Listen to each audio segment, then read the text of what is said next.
Let the team at Black Hills Information Security test your defenses. With over 10 years of experience in penetration testing, red teaming, and threat hunting, the testers at Black Hills will help you find the holes in your security before the bad guys do. The team at Black Hills cares about educating and sharing their knowledge by creating countless blogs, open source tools, and webcasts for you to learn more about the tradecraft of pen testing and red teaming. Visit securityweekly.com/BHIS to join their mailing list and view the latest blogs and webcasts from Black Hills Information Security.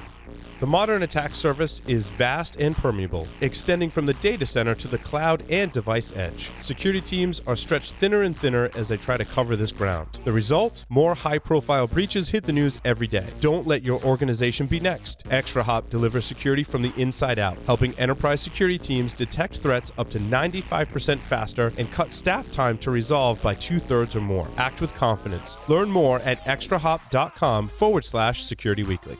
Major data security breaches continue to make headlines. Are you prepared? Standardizing your security framework will help you stay competitive, be a reliable business partner, and manage intellectual property, financials, and employee and customer information. The American National Standards Institute, or ANSI, offers the standards you need in one place through standard subscriptions, a cost-saving, fully customizable solution. Sign up for your free trial at securityweekly.com/ANSI. Welcome back, everyone, to Business Security Weekly. There's likely some more announcements in there that I'm supposed to be reading right now that I'm stalling while the teleprompter catches up. I said all that. Jason's still here with me. We will be at Hacker Halted in Atlanta, Georgia, October 10th through the 11th. EC Council is offering our listeners a 15% discount to sit for any of their bootcamp courses or workshops. Please visit securityweekly.com/Hacker Halted to register now. They also have a CISO. They do, CISO. Have you been there? I have it. I have the CISO, yeah. You have been there? I have been there, absolutely. Are you going this year? I'm not going this year. This year's going to be Black Hat DEF CON for me. So well, yeah, I do have one of my security managers going to Hacker Halted, though. So you'll see my good friend Manny there. Awesome. Right. Awesome. Upcoming webcast with Kaseya, SaltStack, Logarithm, and Domain Tools are up on securityweekly.com/webcasts. Make sure you go there and register for our webcasts, which are really like free training. Like the first part is free training, and the second part is understanding what vendors actually do, which is really, as you know, Jason, right? Being a CISO and practitioner, it's really hard to understand what they do. It is. Most of our vendors, actually all of our sponsors, will show you screenshots. They'll show you the actual product. They'll show you videos. They're going to show you how it works. And the first part is we're going to tell you a little bit about like basically some free training on the subject. Right. And I'll tell you, things like these type of webinars are so much value add because the security product landscape right now is so hard to it is. It's absolute insanity, right? So to be able to have professionals actually go out there and vet, someone like yourself, go out and vet these products and say, these are the best of the best, and here's why. And this is one of the differentiators and it's been happening lately on our webcasts. Our audience will ask questions. And what we're now encouraging all of our sponsors to do is to have a live demo available, absolutely. Right? So when a listener asks a question, hey, how does this work?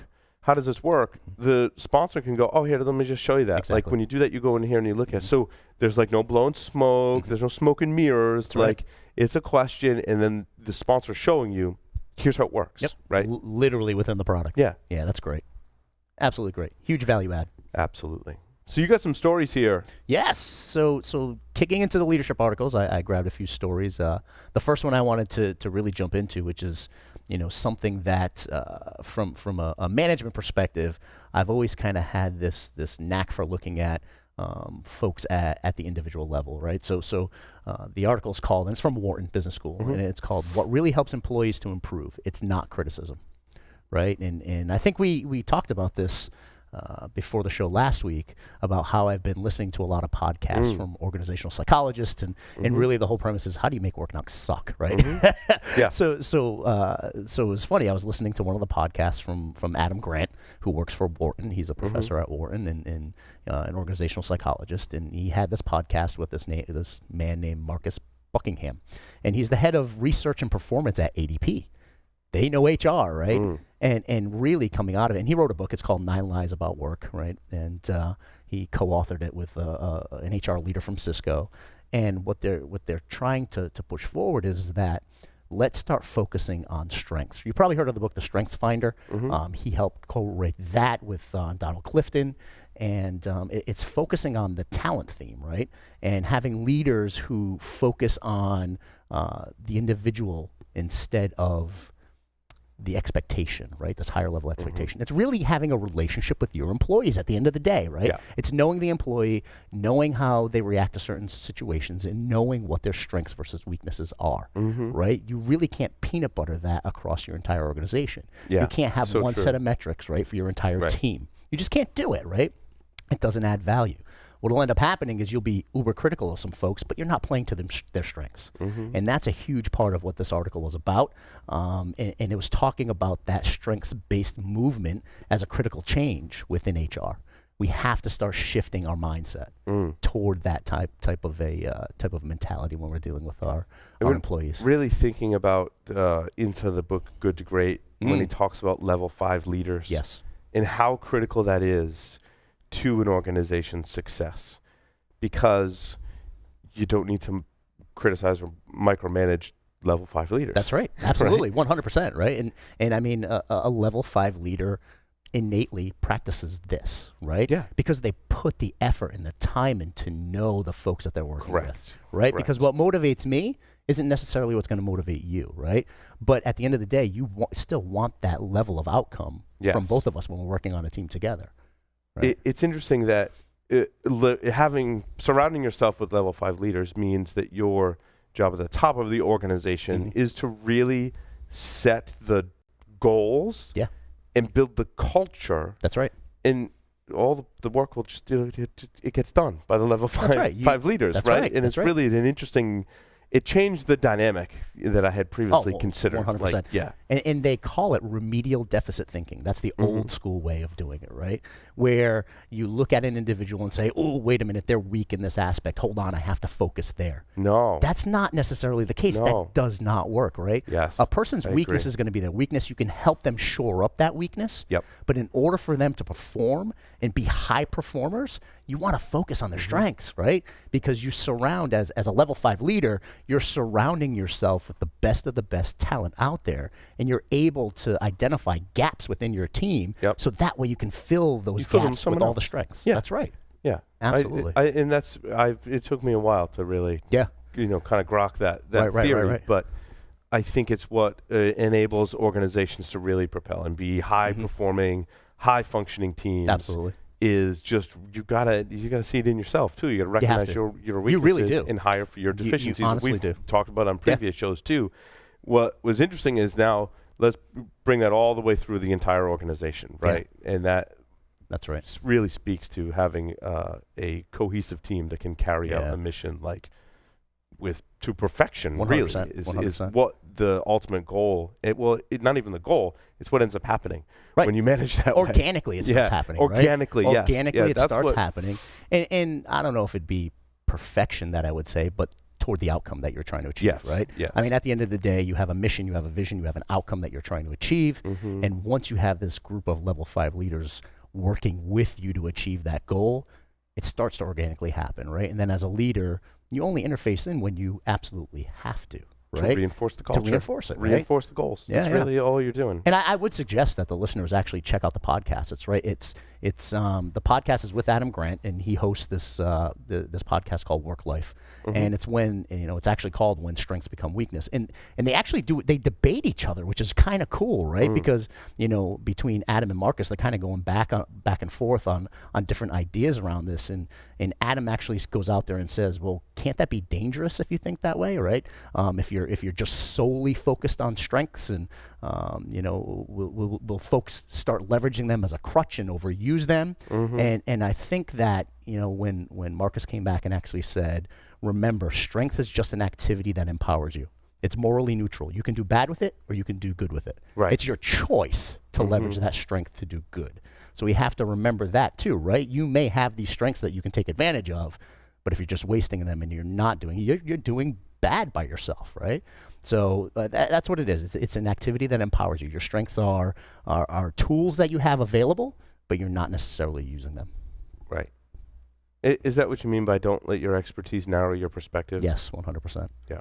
Yeah, at the end of the day, right? So that was the next article, right? And the reason I chose this is kind of it fit right in with the previous article, and it talks about don't get so embedded in your ego and so embedded in your success and so embedded in your knowledge that you lose sight of the fact that you're not enhancing yourself, you're not progressing, right? Because at the end of the day, you start to become parochial if you're not constantly learning and evolving and trying to move yourself forward, right? And what ends up happening is that ego can get in the way. And one of the examples they used was Motorola, right? So they talked about Motorola in the 1990s being 100% obsessed with Six Sigma, right? And that's a continuous improvement methodology about how they can always improve processes. They got so stuck in that literally that was their only focus point, and look what happened to Motorola in the age of digital, right? They started to fall off because they were so stuck in their ego and so stuck in that Six Sigma mindset that they really couldn't get out of their own way. And that's what ends up happening. You don't get out of your own way, right? So in the article, they talk about, how can you identify that you're falling into, they call it the expertise trap, right? How are you falling into that? You start to hear things like, well, that's the way we've always done it. Right, that starts coming out of people's mouths. You start having the younger staff members kind of fall away and look for new jobs, right? And the example they used was, all right, if you start to see millennials jump ship, you're probably doing things wrong and you're stuck in your old ways. Why don't you learn from them, right? You make old solutions kind of outweigh some of the pioneering innovation, so you don't really let innovation come into the culture of the organization. And just by having this conversation right here and articulating it, you can see how you could fall into this parochial, expertise trap.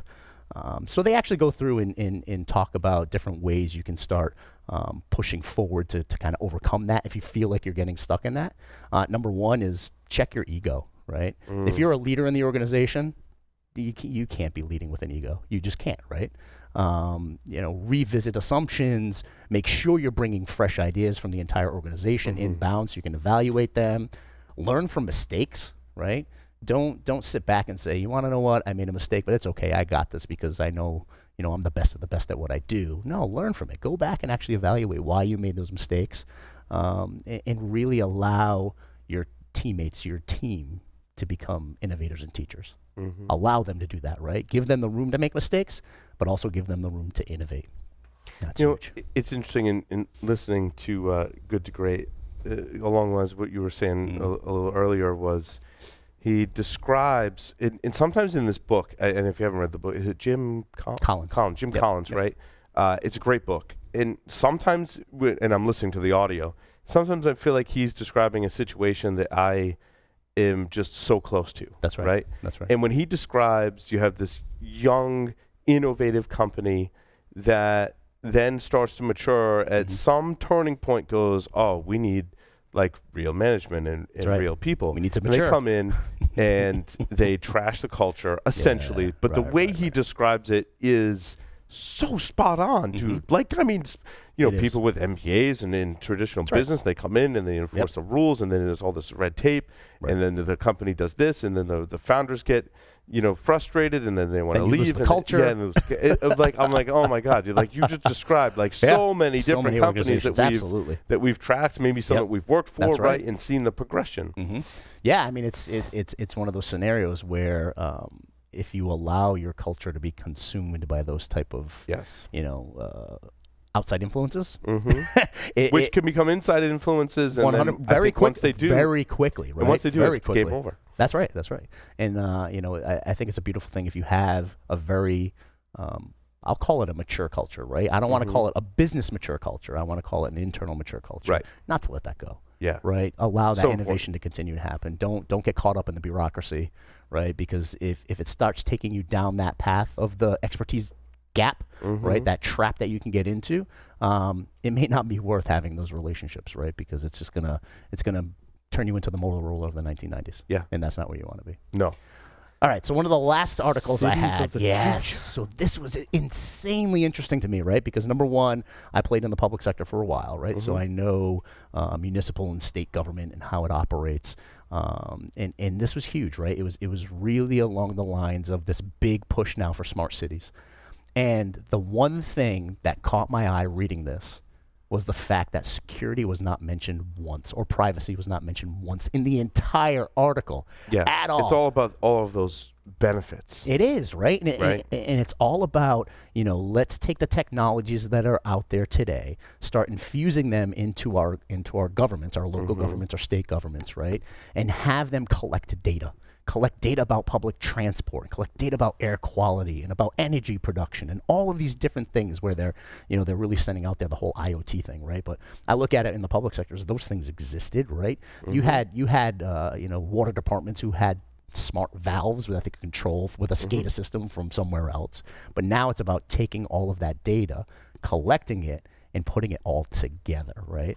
Right. And how anonymized is that going to be? Exactly. That's the danger. what I'm saying, we talk right? about, we started talking about the term big data years ago, right? Yep. It's all about how anonymized it is, Right. and then how it's used after. The more anonymized it is, the less evil things that can be done with it, right? But then it's the difference between saying, like, Jason wastes a lot of water and Paul does it. Therefore, our bills might be different based on what we're doing, right? Absolutely. Our activities. Yeah. But then if you tie that into other data points, well, now if they know how much water Paul uses and that's not anonymized and it's shared with all these other things, like, is Paul doing something bad? That's right. Right? And more so with electricity. And we talked about it. And I mean, Paul growing something in his house that he shouldn't be growing. That's right. Absolutely. And I mean, at the end of the day, it's going to allow them to, number one, profile us if they need to, right? Because who's to say that data that's anonymized can't be kind of all put together, de-anonymized, right? And not just from one particular source. We've talked about this on the shows in the past. How you de-anonymize data is very, very interesting. And the entire concept was generate more data for our smart cities. That's that's the focus. That's the outcome they're looking for is let's generate as much data as we possibly can under the guise of improve various aspects of the daily life of our citizens, right? Right. I know from working in government and being in government for a while that government doesn't do a lot efficiently. Right. So now you're, if we're worried about the Amazons and the Googles of the world, holy crap, should we be worried about government? Right.